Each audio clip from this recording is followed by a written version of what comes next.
بسم اللہ الرحمن الرحیم۔ السلام علیکم عزیز طلباء و طالبات۔ 9 کلاس آپ کا لیسن لڑی میں پروئے ہوئے منظر ہم لوگوں نے کافی حد تک کمپلیٹ کر لیا ہے۔ اس کے خلاصہ، الفاظ، معنی، مشقی سوالات جو ہیں وہ بھی کافی حد تک ہم نے کمپلیٹ کر لیے ہیں۔ کچھ ایسے کویشچن ہیں جن کی وضاحت جو ہے وہ بہت زیادہ ضروری ہے۔ ایک قسم کے کنسیپچول کویشچن ہیں اور ان کنسیپچول کویشچن کے لیے یہ لیسن جو ہے ہم نے اگین آپ کے لیے ریڈی کیا ہے۔ اس میں آپ یہاں پر دیکھیں، یہاں لکھا ہوا ہے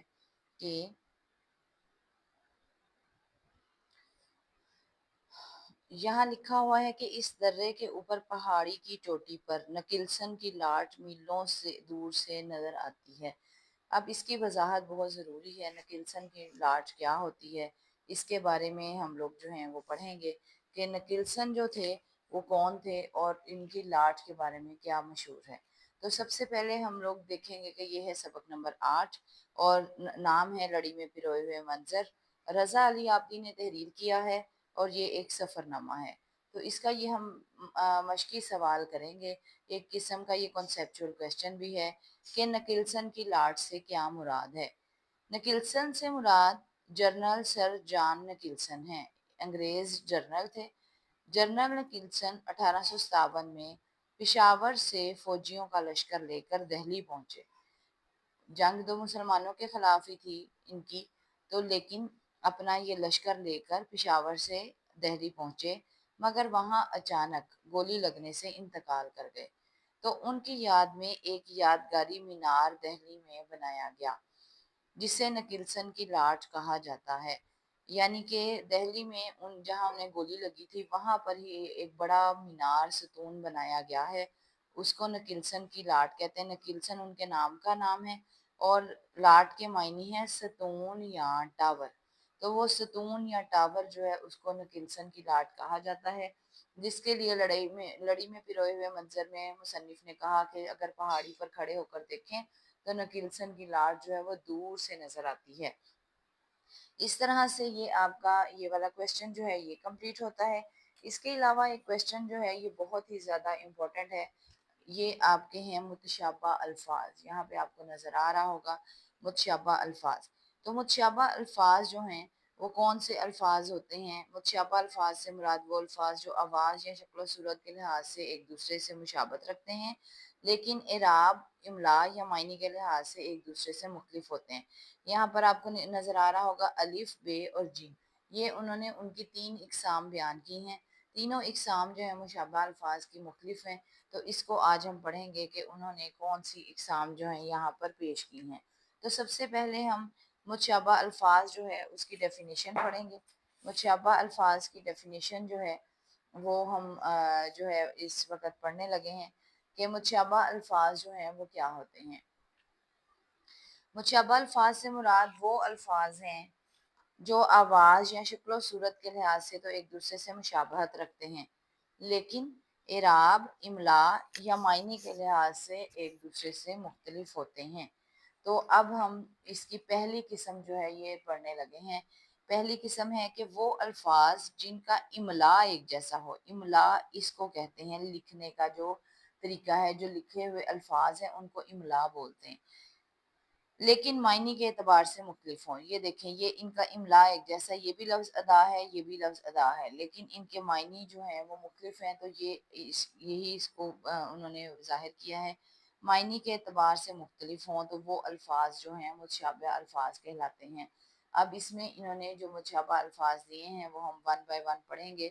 سب سے پہلا جو لفظ ہے وہ ہے ادا۔ ادا کا مطلب ہے ناز، نخرہ، جیسے ہم کہتے ہیں ادائیں دکھانا، ناز و ادا سے چل رہے تھے، اس طرح سے اس لفظ کا مطلب ہے ادا۔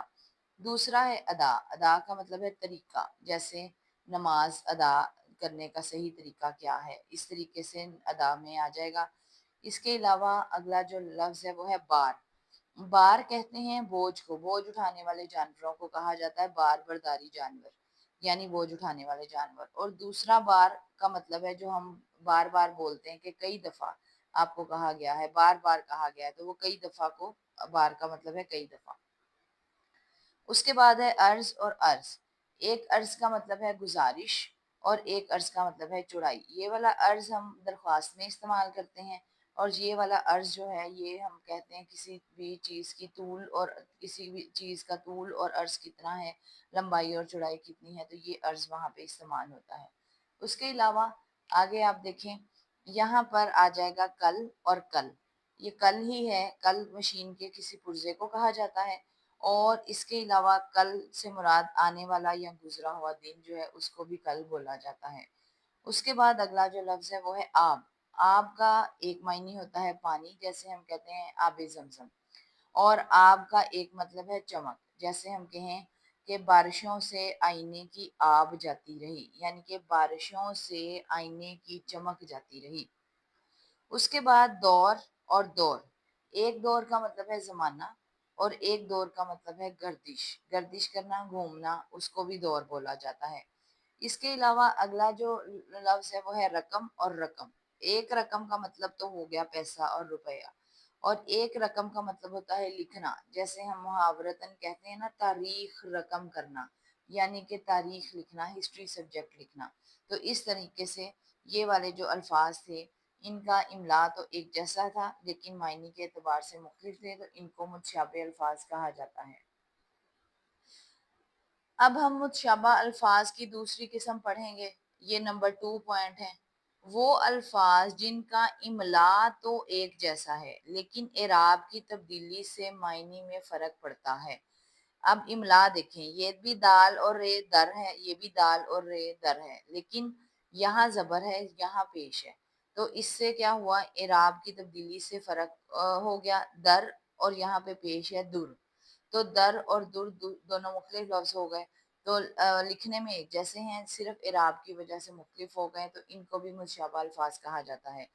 در کا مطلب ہوتا ہے دروازہ، اور در کا مطلب ہوتا ہے موتی. اس کے بعد ہے ملک اور ملک. اب ملک کوئی بھی جگہ یا علاقے کو کہا جاتا ہے، اور ملک جو ہے یہ فرشتے کو کہا جاتا ہے. ملائکہ لفظ اسی سے آتا ہے کہ ملائکہ جو ہے اس کو کہا جاتا ہے. اس کے بعد اگلا لفظ ہے علم اور علم. لکھا ایک جیسے ہی جاتا ہے لیکن زیر زبر کا فرق ہے. علم کا مطلب ہے جاننا، اور علم کا مطلب ہے جھنڈا. اس کے بعد ہے دور اور دور. دور زمانے کو کہا جاتا ہے، اور دور کا مطلب ہوتا ہے فاصلہ، کہ بہت دور جو ہے وہ چلے گئے. اس کے بعد اگلے پیج پر آپ اگلے سائڈ پر دیکھیں، جو لفظ دیا گیا ہے وہ ہے دھن اور دھن. دھن دولت کو کہتے ہیں، اور دھن کا مطلب ہوتا ہے لگن، شوق. جیسے ہم کہتے ہیں نا تن من دھن کی قربانی دے دیں، یعنی کہ اپنے جسم کی بھی قربانی دے دیں، جان کی قربانی بھی دے دیں، اور دولت کی قربانی بھی دے دیں، وہاں دھن کا لفظ استعمال ہوتا ہے. اور دھن کا مطلب تو شوق ہوتا ہے کہ اپنی دھن میں مگن ہے، اپنی دھن میں مگن ہو کر کام کر رہے ہیں. اس کے بعد اگلا جو لفظ ہے وہ ہے بین اور بین. لکھنے میں ایک جیسا آ رہا ہے، زیر زبر سے فرق ہو گیا. بین کا مطلب ہوتا ہے بیان کرنا، اور بین کہتے ہیں بانسری بجانے والی، جو موسیقی کا آلہ بھی کہلاتا ہے، اس کو جو ہے یہ بین کہتے ہیں. اس کے بعد جو اگلا لفظ ہے وہ ہے شیر اور شیر. شیر جو ہے یہ شیر جو ہے وہ دودھ کو کہا جاتا ہے، اور شیر جو ہے وہ جانور ہوتا ہے. اسی طرح اگلا لفظ ہے سحر اور سحر. زیر اور زبر کا فرق ہے. سحر صبح کو کہا جاتا ہے، اور سحر کا مطلب ہے جادو کرنا، جیسے سحر زدہ کر دیا، جادو کر دیا. اس کے بعد اگلا جو لفظ ہے وہ ہے اعراب اور زبر کے ساتھ اعراب. اعراب جو زیر کے ساتھ ہے اس کا مطلب ہے زیر زبر، اور جو اعراب زبر کے ساتھ ہے اس کا مطلب ہے عرب کی جمع. عرب ممالک جو ہوتے ہیں عرب کی جمع کو عراب بولا جاتا ہے، اور زیر زبر پیش جو ہم اعراب ابھی بول بھی رہے ہیں جن کی وجہ سے لفظ آپس میں چینج ہو رہے ہیں، ان کو جو ہے اعراب بولا جاتا ہے. اب ہم پڑھیں گے متشابہ الفاظ کی اگلی قسم. متشابہ الفاظ کی اگلی قسم کون سی ہے، آپ کو نظر آ رہا ہوگا. یہ اب تھرڈ قسم جو ہے ہم متشابہ الفاظ کی پڑھنے لگے ہیں. تھرڈ میں کیا ہے، وہ متشابہ الفاظ جن کی آواز تو بظاہر ایک جیسی ہو لیکن املا اور معنی مختلف ہوں. صرف بولنے میں ایک جیسے ہوں گے لیکن ان کا املا لکھنے کا سٹائل بھی مختلف ہوگا اور معنی بھی مختلف ہوگا. اس کی اگزامپل آگے لکھ دی گئی ہے، مثلا آر اور آر. اب یہ آر الف مدہ کے ساتھ ہے اور یہ آئین کے ساتھ ہے. یہ آر کسی اوزار کو کہتے ہیں، اسی آر لفظ سے آری بنا ہے، آری جس سے لکڑی کاٹی جاتی ہے، اور اس آر کا مطلب ہے شرم۔ تو اسی طریقے سے اب آگے کے ہم لفظ پڑھیں گے کہ ان کے کیا جو ہیں متشابہ الفاظ کے معنی جو ہیں وہ کیا ہیں۔ مثلا سب سے جو پہلا لفظ ہے وہ ہے راضی اور راضی، یہ زے کے ساتھ ہے اور یہ زوات کے ساتھ ہے۔ راضی کا مطلب ہے رازدار، اور راضی کا مطلب ہوتا ہے مان جانا، کسی بات پر مان جانا۔ اس کے بعد اگلا لفظ ہے اثر اور اثر۔ اثر کا مطلب ہوتا ہے نتیجہ، جیسے ہم کہتے ہیں کہ تمہیں کسی بات کا اثر نہیں ہوا، یعنی کہ کسی بات کا نتیجہ نہیں نکلا۔ اور دوسرا اثر یہ نماز والا ہے، جس کا مطلب ہوتا ہے زمانہ، کیونکہ اثر کے وقت زمانہ بدل رہا ہوتا ہے، دن جو ہے وہ شام میں ڈھل رہا ہوتا ہے، زمانہ بدل رہا ہوتا ہے، اس لیے اثر کا مطلب ہوتا ہے زمانہ۔ اور اسی طرح اگلا لفظ ہے اصل اور اصل، ایک سواد کے ساتھ ہے اصل اور ایک سین کے ساتھ ہے۔ جو اصل سواد کے ساتھ ہے اس کا مطلب ہے حقیقی، اصل، حقیقت، اور اصل جو ہے اس کا مطلب ہے شہر۔ اس کے علاوہ اگلا ہے باز اور باز۔ باز جو لفظ ہے یہ والا، یہ ایک پرندے کا نام ہے، اور یہ باز لفظ ہم اردو میں بہت زیادہ یوز کرتے ہیں، اس کا مطلب بعض چیزیں، مطلب چند چیزیں۔ اس کے علاوہ اگلا جو لفظ ہے وہ ہے چارہ اور چارہ، ایک گولہے کے ساتھ ہے، ایک الف کے ساتھ ہے۔ جو گولہے کے ساتھ ہے اس کا مطلب ہے جانوروں کا کھانا، اور دوسرا چارہ جو ہے اس کا مطلب ہوتا ہے گزارا، کہ ہمارا اس کے بغیر جو ہے چارہ نہیں ہے، اس کی موجودگی کے بغیر یہ چارہ نہیں ہو سکتا، تو وہاں پر ہم گزارا لفظ استعمال کریں گے۔ اس کے بعد جو اگلا لفظ ہے وہ ہے ہزر اور ہزر۔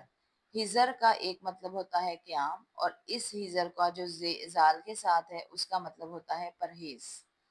اسی طریقے سے اگلے جو ہے متشابہ الفاظ کریں گے ہم۔ اگلا متشابہ الفاظ میں سب سے جو پہلا لفظ ہے وہ ہے رسد۔ رسد کہتے ہیں فوج کے سامان کو، فوجیوں کے لیے جو سامان لے کے جایا جاتا ہے، جو انہوں نے جنگ میں یوز کرنا ہوتا ہے، اس کو رسد کہتے ہیں، اور یہ سین کے ساتھ ہوتا ہے۔ دوسرا لفظ ہے رسد، اس کو رسد گاہ بھی کہتے ہیں۔ رسد گاہ ہے سیاروں کو دیکھنے کا مقام، جہاں پر بڑی بڑی مشینری لگی ہوئی ہوتی ہے اور خوردبینوں کے ذریعے سیاروں کو دیکھا جاتا ہے، اس جگہ کو کہا جاتا ہے رسد گاہ۔ اس کے بعد اگلا لفظ ہے ایک ہے زن اور زن، ایک زے کے ساتھ ہے، ایک زوئیں کے ساتھ ہے۔ جو زے کے ساتھ ہے زن، اس کو عورت کو کہا جاتا ہے، اور جو زوئیں کے ساتھ ہے اس زن کا مطلب ہے خیال، جیسے ہم کہتے ہیں حسن زن، اچھا خیال رکھیں، تو وہاں پر جو ہے زن خیال کے معنوں میں آ جاتا ہے۔ اگلا جو لفظ ہے وہ ہے کثرت، سین کے ساتھ اور سے کے ساتھ۔ اس کثرت کا مطلب ہے ورزش، اور اس کثرت کا مطلب ہے زیادہ۔ تو کثرت اور کثرت جو ہے ان کا مطلب ورزش ہے، اور اس کا مطلب ہے زیادہ۔ اس کے بعد ہے نقطہ اور نقطہ۔ نقطہ لکھنے میں دیکھیں ایک کاف نقطے والے کے ساتھ ہے اور ایک کاف ڈنڈے والے کے ساتھ ہے۔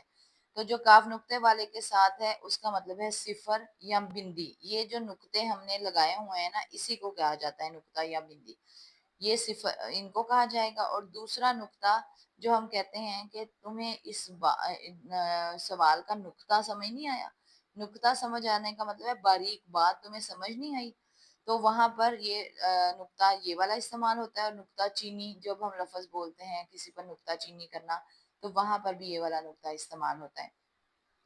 اس کے علاوہ اگلا لفظ ہے لال اور لال۔ اب یہ عین کے ساتھ ہے لال، اور یہ لام الف لا کے ساتھ ہے۔ لام عین کے ساتھ جو ہے اس کا مطلب ہوتا ہے موتی یا ہیرا، جو جیولری میں استعمال ہوتا ہے، لال لگتا ہے۔ اس کے بعد جو لال دوسرا ہے اس کا مطلب ہوتا ہے سرخ رنگ۔ اس کے بعد جو اگلا لفظ ہے وہ ہے معمور اور معمور۔ یہ الف کے ساتھ معمور لفظ ہے، اور یہ عین کے ساتھ ہے۔ جو الف کے ساتھ ہے اس کا مطلب ہے مقرر کرنا، اور جو عین کے ساتھ ہے اس کا مطلب ہے پر رونق۔ اس طرح سے لڑی میں پروئے ہوئے منظر جو لیسن ہے اس کا یہ کویسچن بہت امپورٹنٹ تھا، نکلسن کی لاٹ وہ بھی ہم نے پڑھ لیا، اور متشابہ الفاظ بھی پڑھ لیے۔ تو آج ہمارا یہ جو لیسن ہے لڑی میں پروئے ہوئے منظر، یہ مکمل ہو گیا ہے۔ اس کا ہم نے خلاصہ، اس کے الفاظ معنی، اس کے مشقی سوالات، تفہیم عبارت، اقتباس کی تشریح، اور یہ لاسٹ کویسچن مشقی سوالات کے جو مشکل تھے وہ ہم لوگوں نے اٹیمپٹ کر لیے ہیں۔ امید ہے کہ آپ کو لیسن کی سمجھ بہت اچھے طریقے سے آ گئی ہوگی۔ چینل کو سبسکرائب کر لیجیے گا، لائک کر لیجیے گا۔ السلام علیکم ورحمۃ اللہ وبرکاتہ۔